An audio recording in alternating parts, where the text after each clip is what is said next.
there was that video that went everywhere that says in September, they're going to announce the cause of autism. I have my hunches as to what's going to be in there and what's going to be missing, and I have no clue either. Those are just hunches. Where are you on this right now, my friend, in terms of what you're seeing is moving in the big arena?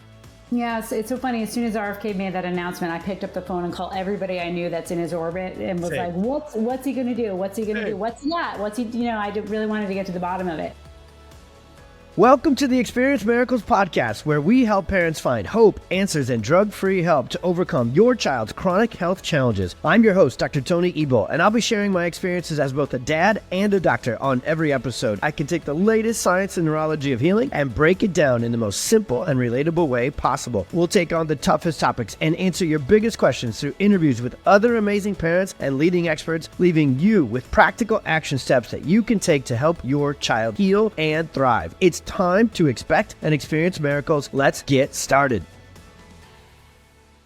All right, Experience Miracles Tribe, we have round two. I don't know if we've done this yet, where somebody's come back for a second interview, but Beth should be a second episode every single week with this podcast, because out of everybody that's out there, and especially all the rock stars and experts and moms that we've been able to interview and get this message of hope, answers, and drug-free help for massive healing and health and well-being for your family. Beth Lambert, round two. Here we go. She is just a force for good. This will be the hardest bio I ever do, because I have 50 million truly earned and deserved wonderful things to say about this impact maker and this woman. She is the founder and executive director of the Documenting Hope Project, which is now, they've always been in the game of education and empowerment and resources, but now they're doing something very few people are doing. They are a major research initiative exploring how environmental stressors impact kids' health. So if you want to talk to somebody that knows all about the perfect storm and total load theory, this is Beth's every single day work for over a decade. And not only is she brilliant and brings real world experience, she's written 2 books, she's been in this world. And both simultaneously, what Beth can do is to get into the weeds and know all the details and know all the latest as to what we need to know about the chronic illness epidemic. But the most influential thing she could do and the Documenting Hope crew do is they also can make sense of it for us as parents and providers and say, hey, these are the things we need to do first. These are the things that create foundational healing. These are the things that matter most.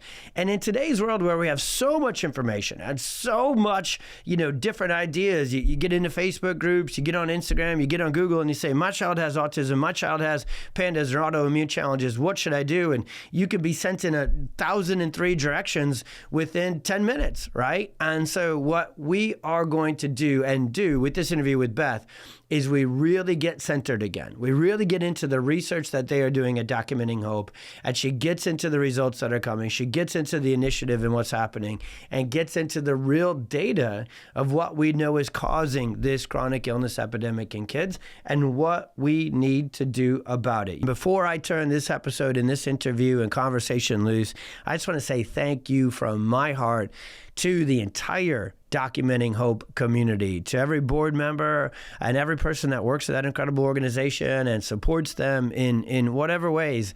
I just haven't been around. I love my chiropractic homies. I am very, very blessed. When God makes a chiropractor, he tends to choose just a very humble, heart-centered, servant-leading human. Like, being in the chiropractic world is really something.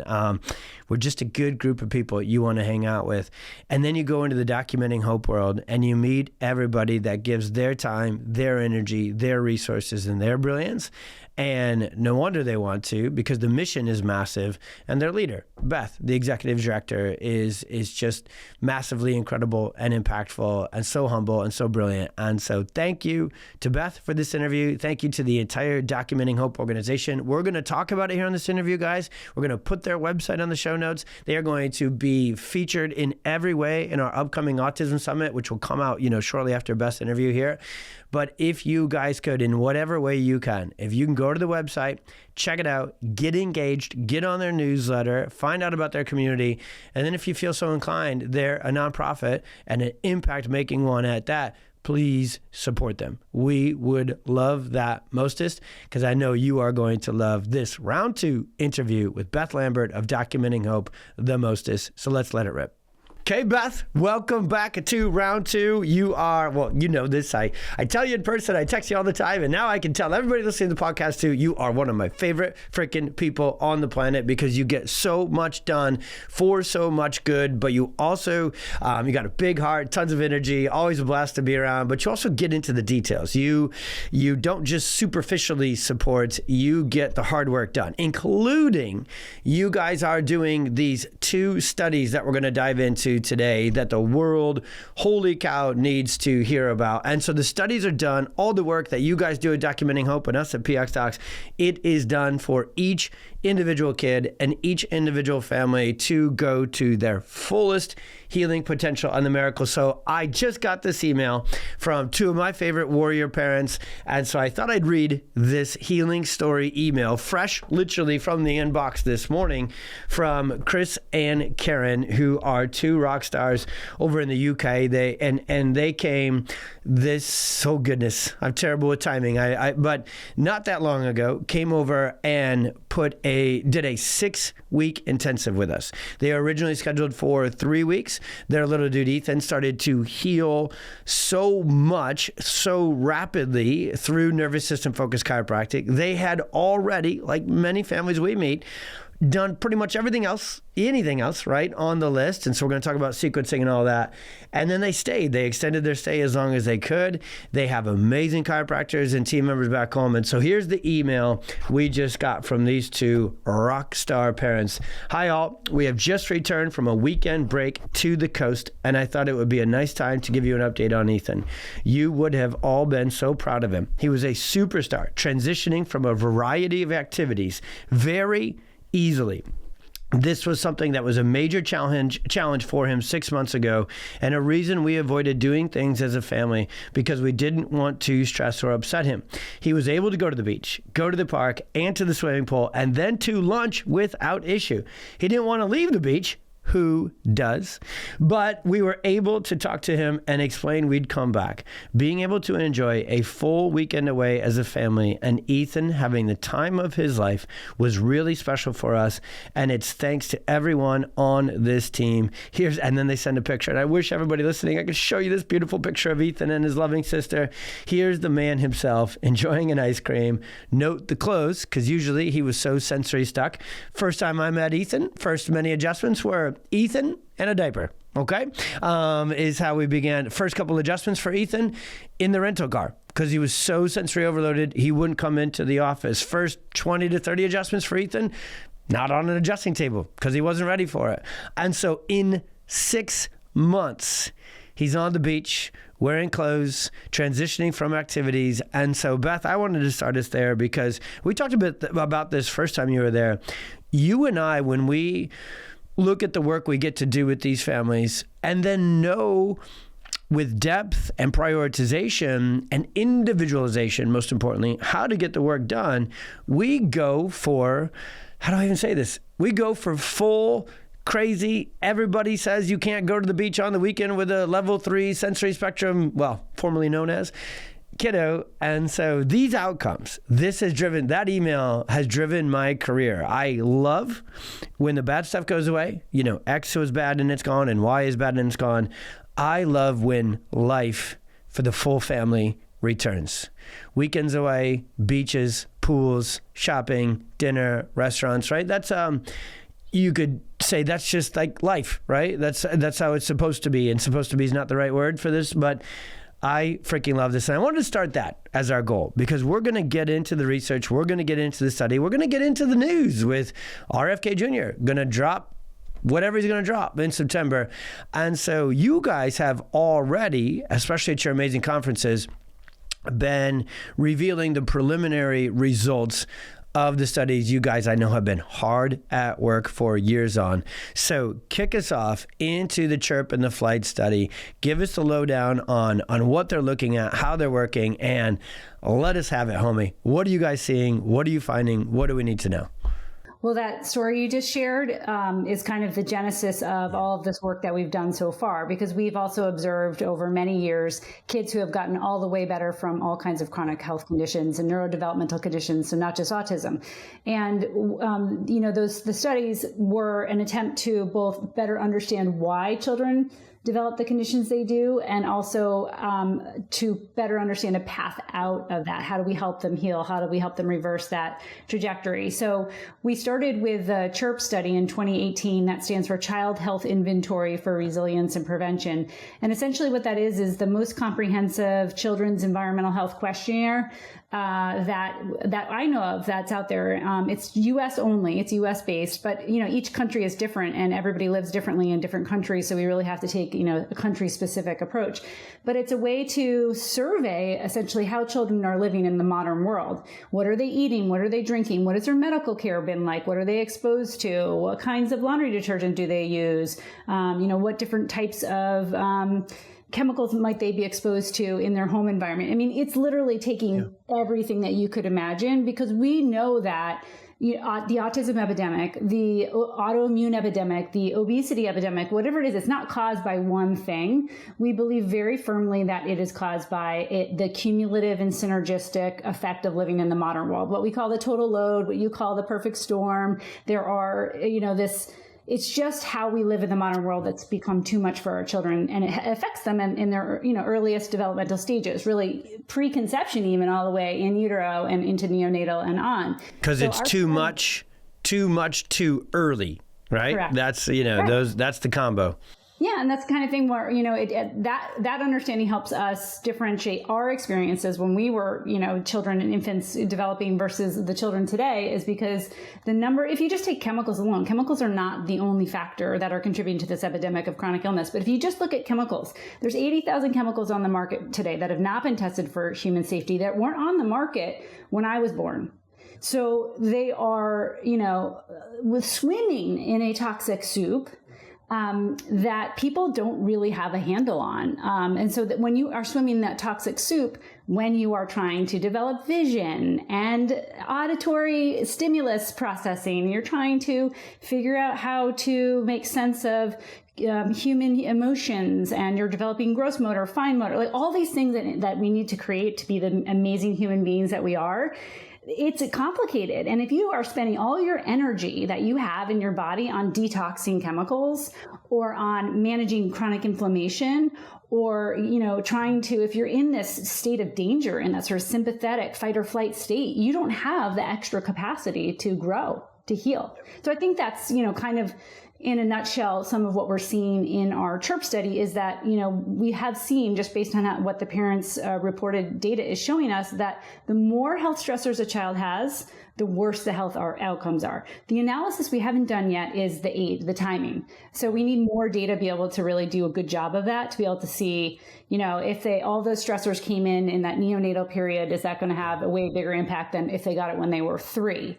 And that kind of, fine analysis hasn't been done yet, but that's where we want to go. We really want to understand, this total load, and how it affects our kids, and the timing and the sequence of this total load, and how much that affects our kids. So and that's what we always promise with this podcast, because, and I love this about you and Documenting Hope as well. You can get, and there is no more granular study and survey. There's not. I've been in this for almost 20 years, and I've looked for them, right? Because you want to be able to use them in practice to say, I want that information per kid, per case. And so there's no more granular study. But what I love about you guys is you can go as deep, as granular as it gets, but then you make sure for all parents, you interpret it, right? And you say, here's what this means. And I love the first 2 questions, the genesis of this. You said, and this is why we are just so aligned. Your obsession is to first understand why this is happening, get into the root causes, plural, multi-factorial. And that first answer, it's kind of funny because we can call this 2 things, but really it's 1. Because once you get number 1, figure out the why, you know the what to do. Because the second thing is, what's the path out? What is the most proven, effective, scientifically tracked path to healing? Well, you got to know the answer to the first question to develop the road and the path to the second question. And so that first study says the more stressors, right? So perfect storm, total load, the more trouble. It's really just that's how it masks out, right? And so the more they're exposed to, the more chronic illness, the more challenges that they have. And so I'm going to say this, and we're going to come back to it so that we can support families in it. And so if parents hear that and feel that and go, well, that means the more work that needs to be done, definitely outside of the traditional medical system to get your child to heal, that's true too. It is going to be more work to get that child to heal, which is why we are so focused on helping families in that way and not just throwing them a 14,000 page book and say, here's everything, go do it all at once and good luck. But we actually get into that work with them, right? And you're doing that too with the case, with the other cases, with the study of saying, okay, let's apply this to some kids. So what about the other study? So we have a second study called the FLIGHT study. That's an acronym for Facilitated Longitudinal Intensive Investigation of Genuine Health Transformation, which is a mouthful that is essentially looking at how do kids heal. That's what it's really about. So we actually piloted this study with 2 children to see how we might be able to document a healing journey that these families were going on, where they were taking a root cause approach, where they were looking at the biochemistry, the physiology, the function, the structure that might be contributing to the symptoms that these kids had. We had one child with autism and one with alopecia universalis, which is, as you know, an autoimmune disease, no hair on his body anywhere. And we tried this intervention program, which was a comprehensive intervention program, which is looking at diet. It's looking at environment. Did they have any toxins in the home? Was there any mold in the home? What were they eating? What was their nutritional deficits? That kind of thing.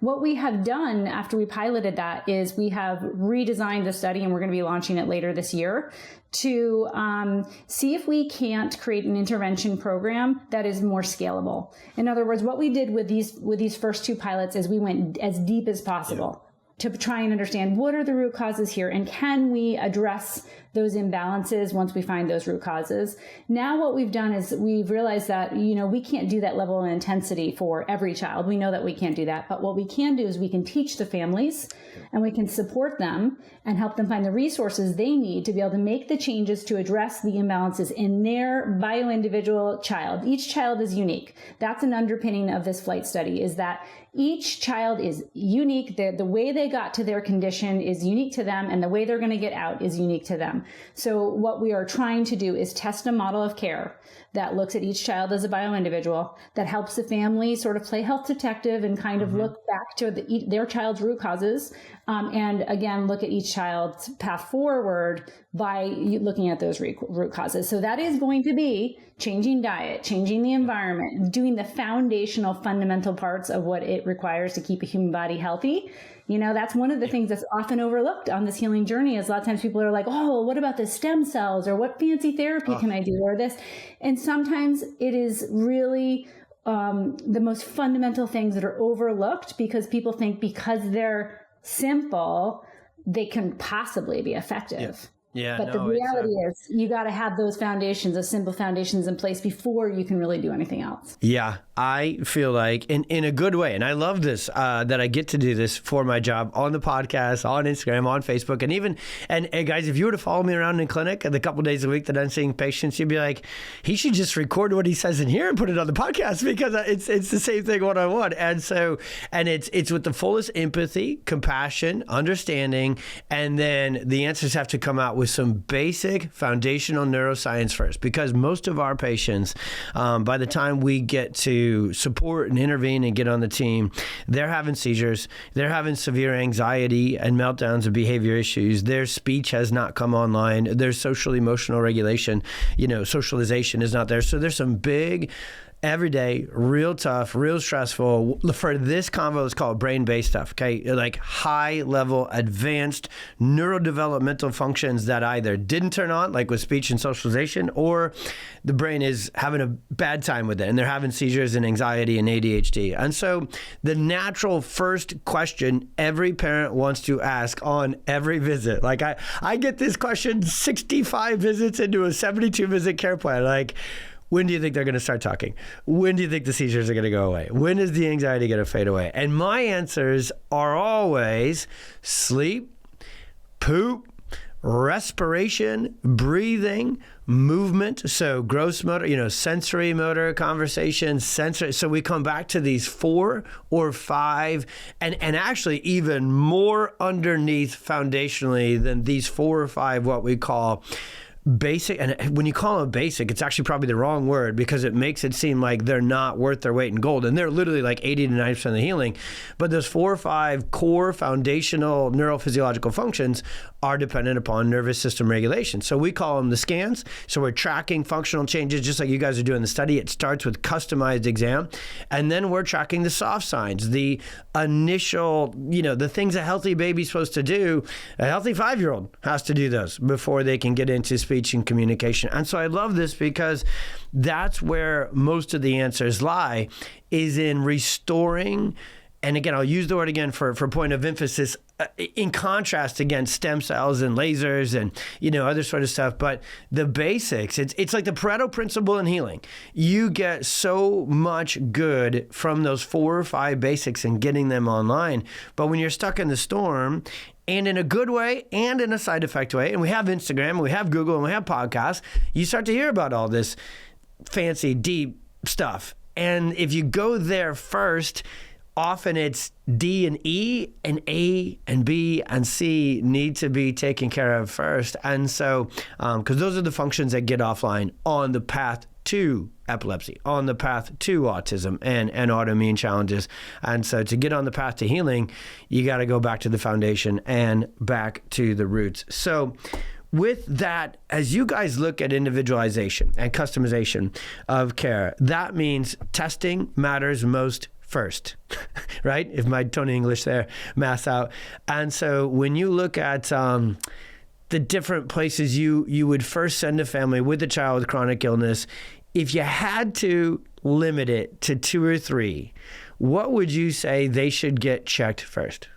Well, I think, even before testing, like you just said, really encouraging them to get those foundations in place and doing as much as they can to regulate that child's environment before you even go for testing. Because if you're going to go for testing and a child's super dysregulated, it's going to give you all these things to tackle, all these things to address. And there's a lot of functional testing out there, clinical assessments and like lab work, like blood, urine, stool, hair, all these things that you can do that will stress you out and cost a lot of money. Yes. But if you do some of the regulation work beforehand, you're going to save yourself a lot of time and money. So can you go get these fancy functional labs? Sure. Yeah, you definitely can. What are you going to learn? You're going to learn that your child has gut dysbiosis. You're going to learn your child has nutrient deficiencies, or maybe there's something in excess.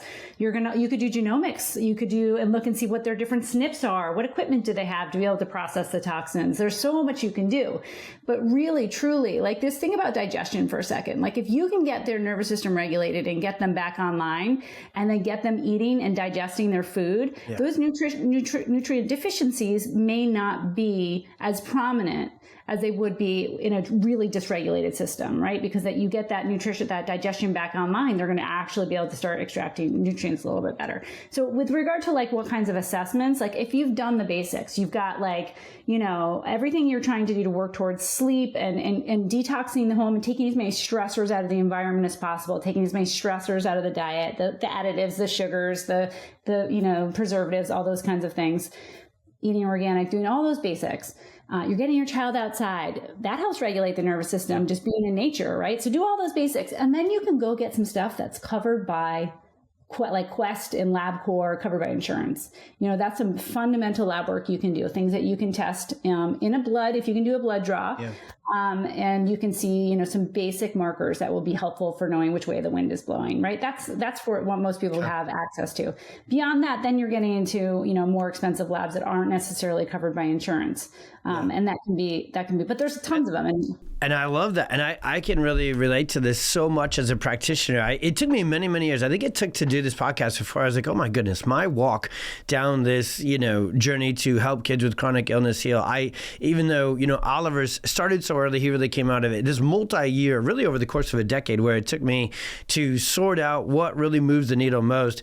I had to start not knowing anything. Then, because I was so frustrated by not knowing anything, I went and learned everything. And the way God made me, I don't learn by just taking. I definitely love to take notes, and I have a lot of highlighters with me at all times, Beth, okay? But I only learn by doing, right? I'm an immediate implementer. So where I'm going with this is, so then my clinic went full send. And I always make the joke, like, we were functional everything before Instagram made it cool. I would have been so trending back in, but it was like the blog era here, okay, my friend? And I honestly was too busy taking care of patients to forget even, turn anything on and talk about it. So here's where the story goes for brevity's sake, if I ever have brevity in my life, is this. When I started my practice, the only thing I knew how to do was to regulate kids' nervous systems, because that's what nervous system focused, subluxation-based chiropractic adjustments. Thankfully, I had really great mentors who taught me how to be a great care planner, meaning I didn't wuss out on care. I told parents the truth. Your child's nervous system is extremely sympathetic dominant, parasympathetic exhausted, so we're going to need to adjust a lot. I thankfully, even in the early stages, Beth, I didn't wuss out on care plans, which is where a lot of this can go right, but wrong instantly, right? Because if you don't get the dosage right, even if it's the right thing. So, and I only knew how to adjust. I knew how to adjust well because I spent my whole first part of my career on that. Then I went to every conference you and I have been to 10 times, and I learned all the advanced labs, and I brought this provider in to do this test, and I brought this provider in to do this test. And within 3 years, we were doing, I remember the number, when we sat down and we gave a plan to a patient, let's say autism, there was 10 different interventions that we started all at once. For the sake of time, I won't even name them all out, but we did 10 things all at once. I track our clinical results not just by ATAC and, how does the child heal? We definitely do. That is what we're there for that healing on the outside. But we really measure whether what we're doing is working or not based upon functional nervous system testing. So thermal, EMG, and HRV. And the more I added to those endeavors all at once, my scans hit a complete flatline, plateau, stuck. Kids didn't heal. The paperwork I would ask parents to figure out, which for 3 years had been awesome. They're sleeping, they're calmer, they're easier to transition, they're engaging more, they're speaking more, right? Just chiropractic alone had been already getting these miracles. So now I was like, to get more miracles, more good, more better, right? And so we added all this in and everything flatlined. And so as a practitioner with this whole clinic, I ended up running right into a brick wall I didn't see coming, right? Because nobody told me it was there, with more is better. And really what's better is sequencing. Foundations first. And so the final straw, what I wanted to tell with that story is this. Because I was already doing these, the toxin, right? I was doing all the stool testing. We were doing all the gut testing. We were doing all the heavy metal testing. I'm a bit of a, let's really see what's up. So in the middle of this figuring out phase of my career, I don't think I've ever told you this, I still started about 15 to 20 kids, small sample, right? Wouldn't have been much of a study like you guys are going to continue to do. But 15 to 20 kids, I ran the stool samples, the hair samples, and the labs, the blood work. And I found, like we always do, okay, too many toxins, too much bad bacteria, not enough good. Same patterns basically in all these kids, right? But with that last group, I didn't do anything except adjust them for 6 months. We didn't do any binders. We didn't do any chelator. We didn't do anything in that world. And then I reran the labs. And because I'm a bit over the top with how I operate, I even paid for the labs. So I had the clinic. I did no charge to these parents because honestly, I was being honest. I'm like, I don't know how these are going to turn out, but my gut tells me, that was not pun intended. My gut, get it? But my vagus nerve told me, I think we can get your kids detoxing, get their gut going, get their detox pathways, get some of these metals out, get some of the nutrients to finally be absorbed, get their sensory oral issues to get out of the way so they can actually eat the good food and supplements you're trying to put in. We can do that with nervous system regulation alone. And it turns out I was right. The labs, physiological, gastrointestinal, markers and labs improved with nervous system regulation only, we'll call it. And so now you open up these pathways, now you get the gut and everything back online. And so what we figured out is, doesn't mean that's all you do ever, but it means that's what you really do first, right? And it's even going back to the first study, because we find it's our kids' nervous systems that are exposed to a lot of emotional stress with preconception, pregnancy stress, and then a lot of physical stress at the brainstem. And then the toxin stress tends to, at least in kind of total load, it tends to show up once they get on the outside. But sequentially, developmentally, there's that nervous system dysfunction first, deep layer. And so healing happens, in that sequence as well. So I don't know that the people that I know we are cheering on, and we are so glad that there's been this massive shift in the movement. RFK Jr., head of the if you and I had this chat a year ago and been like, yeah, I think by next year, I think RFK Jr. will be the head of the HHS. Yeah. We'd be like, what did you just say? Are you no, they're always going to keep us on the fringe. They're always going to, say we're crazy, right? And then you just get this shift. So the other day, week or so from recording this with you again on round 2, my friend, there was that video that went everywhere that says in September, they're going to announce the cause of autism. I have my hunches as to what's going to be in there and what's going to be missing. And I have no clue either. Those are just hunches. Where are you on this right now, my friend, in terms of what you're seeing is moving in the big arena? Yeah, it's so funny. As soon as RFK made that announcement, I picked up the phone and called everybody I knew that's in his orbit and was like, what's he going to do? What's he going to do? What's that? What's he, I really wanted to get to the bottom of it. And interestingly, a lot of the people that I know that are scientists and researchers that are in his orbit were not aware of this. I think it's important for people, we're not aware that he was going to make that statement. I think it's important for people to remember that whoever he is and whatever his interests are, he just got put into a very complicated situation. He's the head of the HHS, not just the CDC, not just the the whole tamale he is responsible for. And he has to operate within an incredibly complex bureaucracy. The politics are just poisonous right now, absolutely poisonous. So I don't know what he actually is going to be able to do. And even if he has this incredible CDC data that's been suppressed, that has the answer for what's causing autism, the politics are going to make whatever he says poison. So I just feel like I'm not pinning a lot of hopes on RFK coming out with the answer for autism in September, partly because of the politics and the complexity of what he just got dropped into. Yep. But I also don't think he's going to come out with the answer for what causes autism, or I think he said what causes the autism epidemic, which is different from what causes autism. Oh, that's a great point.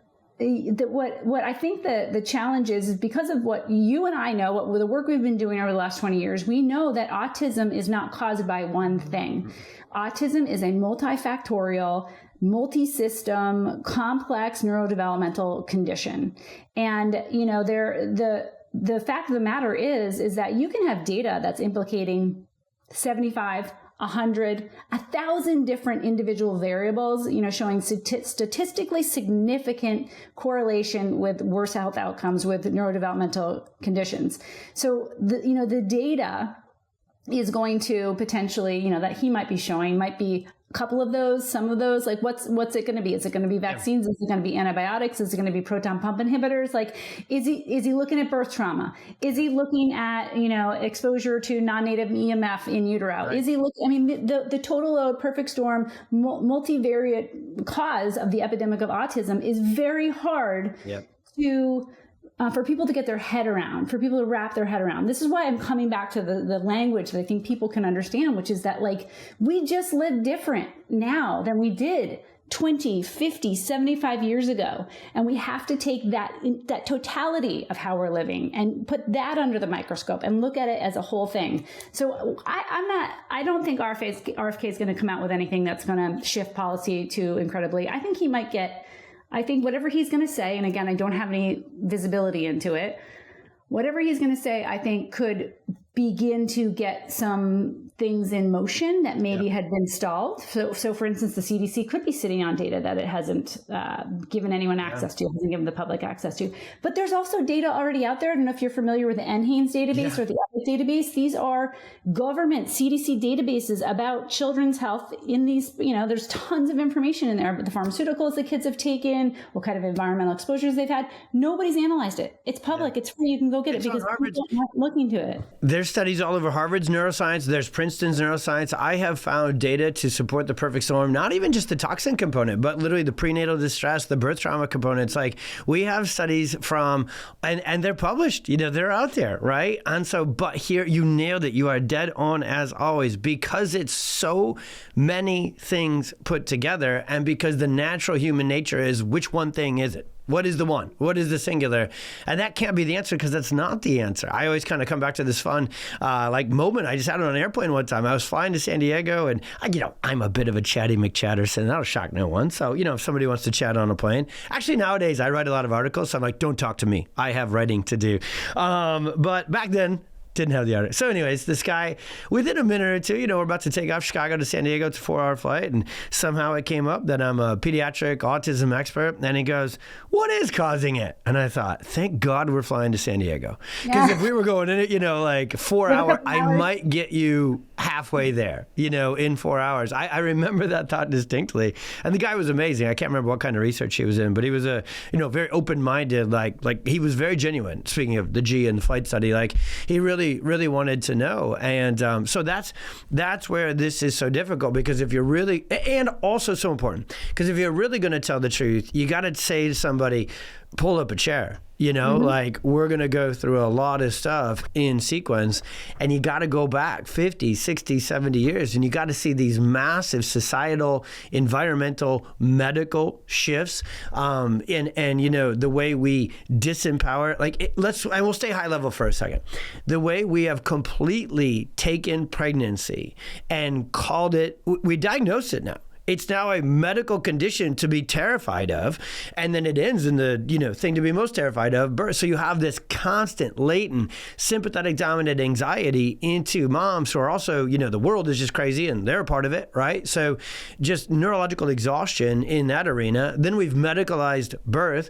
So many kids, 60, 70, 80% of them, depending on the hospital, are literally pulled out physically by their head and neck, like brainstem, physical injury.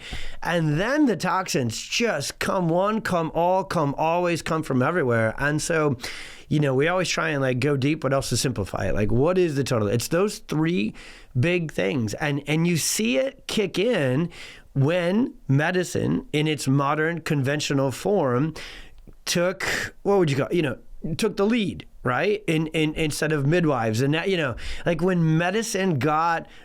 when it became a business, that's when chronic illness became the most profitable aspect of the business. And so my one hope going along Tony style is, at least if RFK Jr. and these folks there can say, hey, this on a large scale needs to be shifted, well, that's where momentum needs to start. And then the more granular stuff hopefully can come from that. But man, if we could just crack the door open a little bit. Yeah, the thing is that health is not political. And this is the thing that's getting a little bit more complicated than it needs to, is that, so for people who don't like Trump, they don't like RFK because he was appointed by Trump. And so let's try and remove the people and the personalities from the effort here. The effort is, we just want people to be healthy. Yep. We just want to understand why we have the sickest country in the in the world. I mean, we have the sickest children on the planet when we are the most resourced people. Like that does not compute. That does not make any sense. So I feel like we really need to take a step back and try to depoliticize this and just say, hey, can we look at why we're so sick? Yeah. Does anyone care about that issue? Are we going to have future generations? Are we actually, fertility is another one. The fertility rates are dropping. Why? Because the human body does not want to have, does not have the ability to sustain life. And that is a major red flag. And that's an HRV. That is why. So, and this was always the 3 to 5 year plan with the Experience Miracles podcast and the PX doc. So, PX, I remember when we started this thing, I got the YouTube and the Instagram. It was the pediatric docs, the peds docs, and PX. And, it is pediatrics. That's where we started. But the whole plan for this thing over time is the other two Ps in the family arena are prenatal. Okay, so we've done some, we'll do more of this preconception, prenatal. God has sent us this just world. Think of younger, funnier, better dancer. Dr. Allie Wright is on our team. Okay, like a high energy, nut job, raging bull, galvanizer, me. Okay, nice. So Allie is coming to our vortex, her and Dr. Jonah and my niece Goldie, as we like to say. Anyway, she'll lead that charge. And then there's the parents.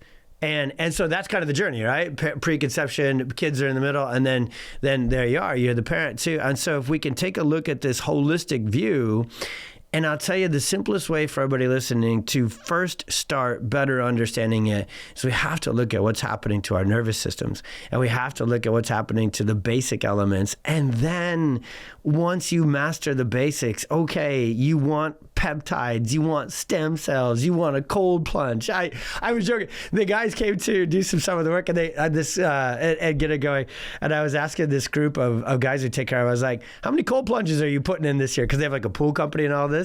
And they go, and they're the guys installing it. So I don't think they're super interested in health regulation themselves, right?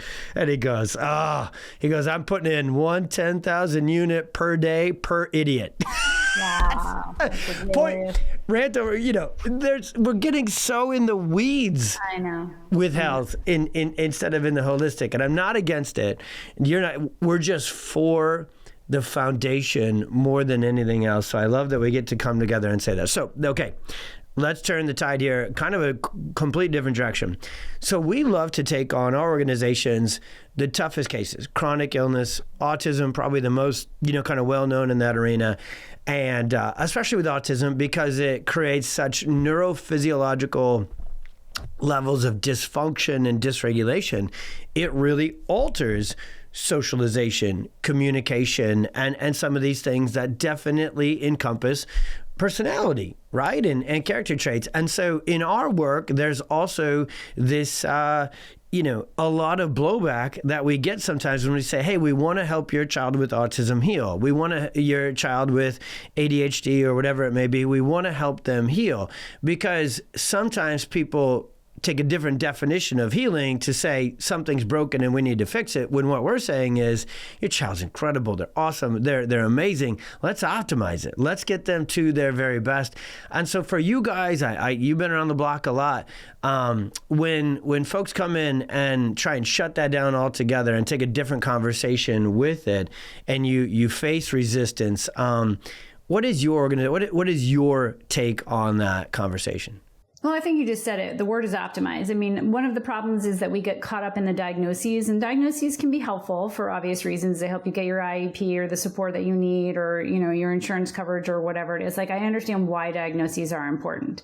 But if we get caught up in diagnosis as identity, think about what that means. Like, that means that, you are autistic, that is something that is part of you. And then when you have people who have reversed that diagnosis, lost that diagnosis, what does that then mean? Yeah. They don't have that part of their identity anymore. It sort of doesn't really compute anymore. So I think that where this whole thing needs to shift is us to stop paying attention to the labels and start paying attention to what are my child's needs? What are their symptoms? How are they dysregulated? Where are the imbalances? How do I help optimize this person's health? That's all I want to know. Like, what can I do to help this person feel good and feel regulated and feel healthy? And then, whether there's a label or not, just put that aside. I think why this becomes so complicated in neurodevelopmental conditions is because autism is seen as if it's a neurotype, and that's usually seen that way when people are dealing with the more mild end of the spectrum. So the level 1 autism, where children or individuals are, very high functioning. You have, for instance, adults who have jobs and are married and have kids and have autism. And they see that as a neurotype, a different way of thinking, different wiring. But the problem is that we apply that same label autism to people who are level 3, who also can't live independently, can't go to the toilet on their own, can't speak. And those are not the same things. No. That's not a singular neurotype. That is not what's going on here. You have people who have frank medical issues that can be measured, that can be tracked. I mean, you've talked about it yourself. There's tools like HRV, and there's tools like you can look at the microbiome, you can look at metabolites in the microbiome, you can look at cellular toxicity, inflammation, oxidative stress. There's all these things that you can correlate, and with the worse those are, the worse the symptoms typically are. So I think what we need to do is start putting the labels aside and just start looking at people and say, how can I help you? How can I make you feel better? How can I make you feel healthy? And when you do the things and take the actions towards those objectives, then the labels start disappearing and being less meaningful and less relevant. And I just think we need to keep talking about it so people understand we're not trying to change anyone or fix anyone. We're trying to help them optimize their health. Yeah. Every time I get to chat with you, Beth, I just, I become more in love with this work, more crystal clear, even in my understandings and interpretation of it. And so I want to repeat what you just said there, because that is, just neurologically worth its weight in gold, emotionally worth its weight in gold. And I think even just strategically for this movement to help reverse this absolute epidemic of chronic illness in our kids, this is so worth repeating. Stop paying attention to the labels, stop making it about the diagnosis, and simply start paying attention to their needs. And so when you say that, here's because I love to do this on the podcast, be like, okay, this is the concept, this is what we now understand. And I want parents to feel like, okay, I get that, I got that, I feel that, I resonate with that. What do I do with that? Well, if that resonates with you, like my child doesn't need another label, they don't need another DSM code, they don't, because here's how you get away from that. So this labeling, limiting, and here's how you get towards optimizing and healing. You get the heck up out of the entire traditional medical system. Now I'm going to go on one here, because you have to do that first, back to a foundational move to get you to the rest, because their whole system is built upon diagnostic only. Their job as a doctor, they don't do CSI like Beth was talking about before. They don't, a trained conventional doctor does not dive deep. They intentionally skim the surface for symptoms, give it a diagnosis, and then that diagnosis comes usually with a medication and a conversation that is going to limit your child's potential as much as possible. Because if they were to open up the bandwidth on your child's healing potential, then they'd have to have some responsibility for why they got sick in the first place and have to have some responsibility to help you get out of it. They don't have either of those. So they're like, we better shut this hope down. We better give your child a diagnosis. We better give your child a label and say, there's nothing you can do about it. Take this and get up out of here so I can tell the next person the same thing. Now, call me over the top.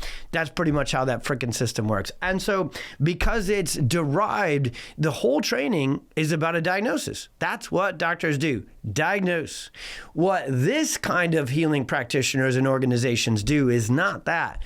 We don't talk first. We listen first. We sit down and dive deep and go, what are your challenges? But most importantly, and I don't want to say that that's very important stuff I write down on an intake, Beth, but really, starting with Ethan's story today, my first most important questions that I write and highlight in bold, and then when I get to join a team to help a kid heal, I make this my obsession with their parents and other providers. What are your goals? What do you need help with? Where do you want to go? And let's start with that, put that as our goalpost, put that as our target. And now everything we do to achieve that is totally different, because it comes with a different perspective and paradigm. So it comes with different actions. And so if you want the latter, not the former, I'll tell you, I become more clear on this every conversation I have. You got to get the heck out of the conventional medical system and put your trust, put your child, put your time, your money, your everything, right, into a different arena for sure, because they only know how to diagnose and limit. That's just how it goes. Take the power back into your own hands, right? There's nobody who's more motivated to help your child than you. That's right. And the system isn't set up to help you and your child. I mean, if you think about it, like what you just described, the conventional medical system is set up for 5 minutes here, 5 minutes there. They don't have time to do that comprehensive intake. They don't have time to do the listening. The insurance system does not pay for that. And if you think about what parents, just take autism, for instance, what parents walk out of,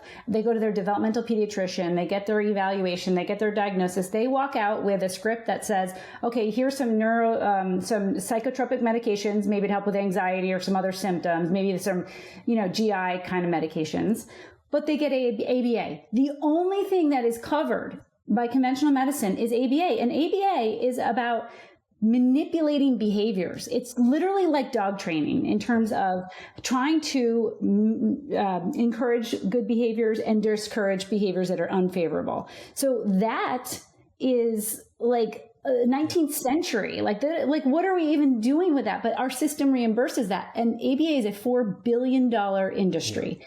And private equity now owns a lot of the ABA centers. My whole county. So private equity bought out the hospital systems, and the hospital systems bought out the ABA and a lot of the therapy centers too. And they see autism and chronic illness as on a spreadsheet.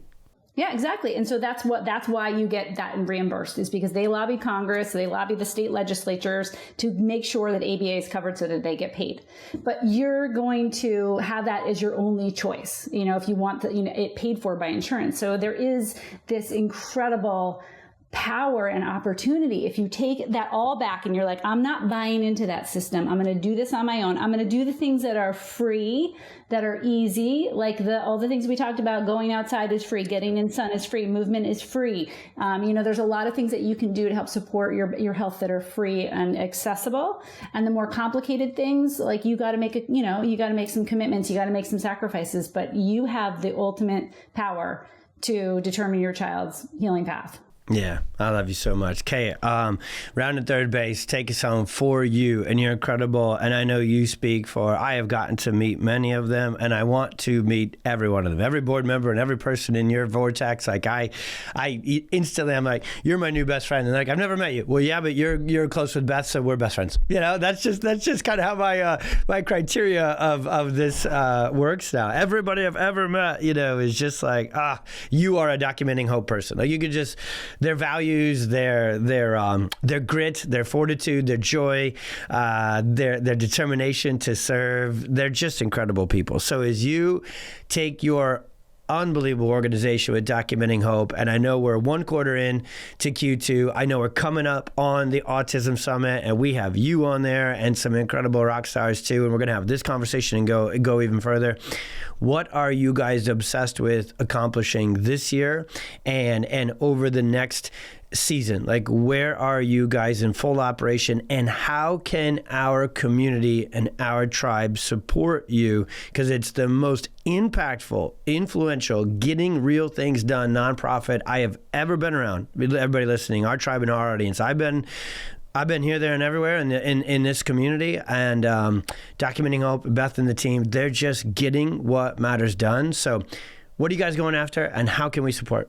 So soon, not right now, but very soon, we will be reopening the CHIRP Study. It's been on hiatus for a while because we had to rebuild it on a new software platform. Long story, but that will be open again, and we need data. We need as many people to participate. Healthy, chronic conditions, what have you. We need everybody to participate in that. And then also the other thing that I'm most excited about is the reopening of the FLIGHT study. We will be taking in 12 children who have autism. And then what our hope and dream is to test it in those first 12 children. Make any tweaks that we need to make this as accessible and scalable as possible, and then launch this intervention program. The FLIGHT study is really about, and it's a parent-directed intervention program that is aimed to help their children overcome their chronic conditions and challenges. And that will be released to the public, so you don't have to be part of a study, but you'll be able to access that intervention program. So that will probably be next year, before we know exactly when that's even going to be accessible, because we're going through the study first. We're going to test it. We're going to track it. We're going to see our outcomes. But the goal is to get this to as many parents as possible. We are designing a way forward for parents. It's step by step. It's supported with coaches, and it's essentially building the community that we need to build to get these kids better. Glad you added that, because I had that in my notes to make sure I mentioned that you guys do at a different level. You support the parents directly. You're not just giving them a bunch of information like, hey, go figure this out for your kids. You have coaching. You have community. You have all that as part of Documenting Hope. So everyone, go to their website, go to documentinghope.com, go to the show notes. We'll make it easy to go to the show notes. And then that actually reminds me, the overtime question. You know how I'm wired, Beth. Probably a bit much on this too, like everything else. But the people that God sends to my life who make things happen, I can't say thank you and honor them enough. So with our last minute, I want to know, what do you, Beth Lambert, think of Charlie and Jim from Fuse. Yeah, can we give them the honor and the praise that they deserve, because they work behind the scenes for our organizations daily, and they're on this mission for us, aren't they? So Charlie and Jim, how much do they mean to you? They are incredible. I've been in this business for over 15 years and have worked with multiple web development companies and web support companies. I have had nothing but disappointments. I started working with Fuse Starter, and it was like the clouds parted, the light, spread, and they were just incredibly helpful. They are a ethical, moral, hardworking, generous company, and they've just been there for us. I mean, they do extras and favors for us all the time, which they don't have to do. But yeah, they're just incredible. I love them. Awesome. So yeah, you know what? Again, I know a lot of people, in our vortex, right, that will jump on podcasts with us. You're building a Let's Go Get Kids Healthy Again business, right? You're building an Instagram page and a website, and whether it's going to be something that you support your family with, or whether it's going to be nonprofit or a mix of both, you want an incredible website that performs. And the way we choose everything that we do in our work is we want the product to be incredible, but the way you make sure that the product is incredible is you just choose to work with incredible people. And Charlie and Jim they're freedom fighters. They're on this mission like crazy to live this life for as many families as possible. So I didn't know I was going to do it, so we got to the very end, but I'm putting the Fuse Starter website in the show notes. And if anybody listening here at the end, you need a website, need a new one, want to start a business and go after it, you book a call with these two just health, medical freedom fighting machines that Beth and I trust like crazy with our organizations. And just wanted to give them a full shout out, because they do the same for us. They move mountains for us and our team with what they do with our site and our reach out into the world. And we can't help anybody if they don't find us, right? If we can't get them connected to the resources, to the PX doctors, and to the information they need.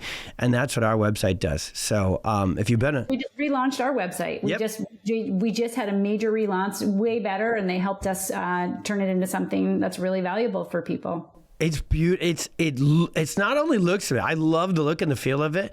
I know enough to be dangerous now about the performance of it. It is incredible. So go to Documenting Hope's website, go to RPX Docs website, and you'll look at that and go, geez, these are world-class websites. You want one of those? You get with our homies, Charlie and Jem. And you need, moving forward for your child, these two organizations, you put PX Docs with Documenting Hope together. I'll say this in closing. I don't know that you need too much more than that, because there's so much within. There's so much depth and personalization and information and resources and action and empowerment inside our two organizations, that if you have a kiddo who needs to fully heal and meets their potential, these are the two places you go and get entrenched in to make that happen. And then also share. The Autism Summit that's coming up, that's going to be all over our socials. Beth is a featured presenter on that, and we're doing a lot of support for Documenting Hope. So help us get the word out about the Autism Summit.